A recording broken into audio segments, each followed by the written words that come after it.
शब्द स्वरूपी उतरे सतगुरु सत कबीर, दास गरीब दयाल है डिगे बंधावे धीर। जगत गुरु तत्वदर्शी संत रामपाल जी महाराज जी के सानिध्य में आदरणीय संत गरीबदास जी महाराज जी के बोध दिवस पर 19, 20, 21 मार्च 2024 को 3 दिवसीय अखंड पाठ, विशाल भंडारा, दहेज मुक्त विवाह, रक्तदान शिविर जैसे कई भव्य कार्यक्रम होंगे, जिसमें आप परिवार सहित सादर आमंत्रित हैं। आयोजन स्थल का पता सतलोक आश्रम Sojat, state highway 58, Jodhpur road, toll नाके के पास, रूपावास, सोजत, जिला पाली, राजस्थान। समय सुबह 8 बजे से शाम 5 बजे तक। इस संपूर्ण कार्यक्रम का सीधा प्रसारण आप 21 मार्च 2024 को सुबह 9:15 से हमारे YouTube चैनल संत रामपाल जी महाराज पर देख सकते हैं। गरीब अलल पंख अनुराग है, सुन मंडल रह थीर, दास गरीब उधारिया, सतगुरु मिले कबीर। जगत गुरु तत्वदर्शी संत रामपाल जी महाराज के पावन सानिध्य में संत गरीबदास जी महाराज के बोध दिवस के उपलक्ष्य में 19, 20 व 21 मार्च 2024 को 3 दिवसीय महासमागम का आयोजन किया जा रहा है। इस पवित्र अवसर पर 3 दिवसीय अखंड पाठ व विशाल अद्वितीय भंडारा, दहेज मुक्त विवाह, रक्तदान शिविर व निःशुल्क नाम दीक्षा जैसे कई भव्य कार्यक्रम होंगे, जिसमें आप परिवार सहित सादर आमंत्रित हैं। आयोजन स्थल आरटी ऑफिस के सामने, बैतूल इटारसी रोड, सतलोक आश्रम उड़दन, जिला बैतूल, मध्य प्रदेश। अब रस गोरस का सुनो बयाना, खीर खांड साहेब दरबाना, मोहन भोग मानसी पूजा, मेवा मिसरी लड्डू जलेबी लाड कचौरी, खुरमे भोग आत्म बोरी, दही बड़े नुकती प्रसादम, पूरी मांडे आज अनादम। ये है वर्मा।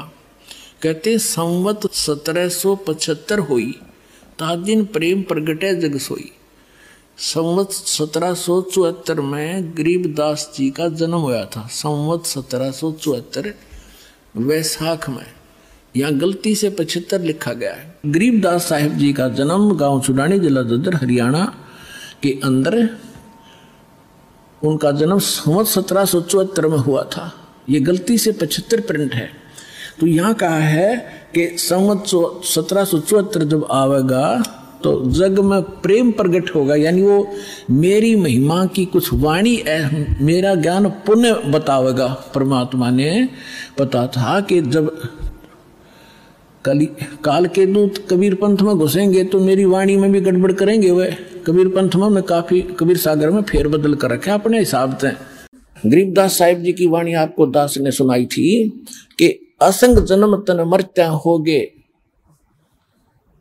और जीवित क्यों नाम रह रे, और 12 दरमद महल मठ बोरे, फिर बहुर ना दे धरे रे। 12वें द्वार को पार करके वो मठ, यानी वो स्थान, वो धाम है जहां जाने के बाद फिर जन्म मृत्यु नहीं होती। तो वहां शहर, सहारनपुर शहर के अंदर एक आश्रम बना हुआ है। भूमड़ का पूरा घर था, वो उसका संतान नहीं थी। परमात्मा ने उसका कल्याण करना था, इसलिए उसको झंझट में फंसाया नहीं, तो उसने सारा ही अपना घर भी आश्रम के रूप में बना दिया था। आज भी वहाँ विद्यमान है। गरीबदास जी की परंपरा का एक आधा कोई भक्त वहाँ रह रहा है, ये दास देख के आया था। तो वहाँ 35 वर्ष की आयु के बाद शरीर छोड़ दिया, तो वहाँ उस बाग के अंदर ही उस शव को अंतिम संस्कार वहाँ दफना रखा है वो शरीर।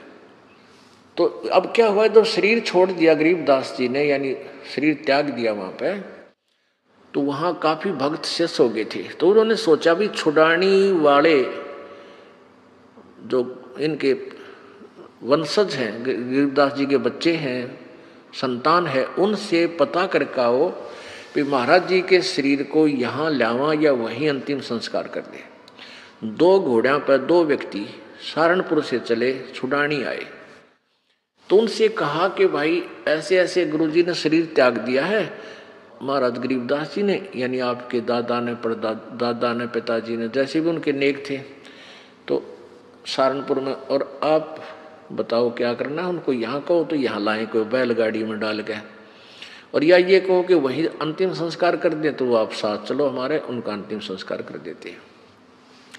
गांव वाले कहते हैं भाई तुम क्या कहने लगे, वो उनके गरीबदास जी के वंशज यानी पोता पोती बेटा बेटी कहने लगे कि क्या कह रहे हो भगता आप। गरीबदास जी यानी गुरु महाराज तो 35 वर्ष पहले शरीर छोड़ दिया था, और ये उनकी यादगार बना रखी। छुडानी में एक छतरी बना रखी है, छतरी साहब बोल रहे हैं उसको, जहाँ गरीबदास जी के शरीर का अंतिम संस्कार करा था, वो एक यादगार बना रखी है। वो छोटी सी थी, अब तो बहुत बड़ा मंदिर गाड़ दिया इन्हें। एक छोटी सी थी, जैसे आम यादगार सी बना देते हैं।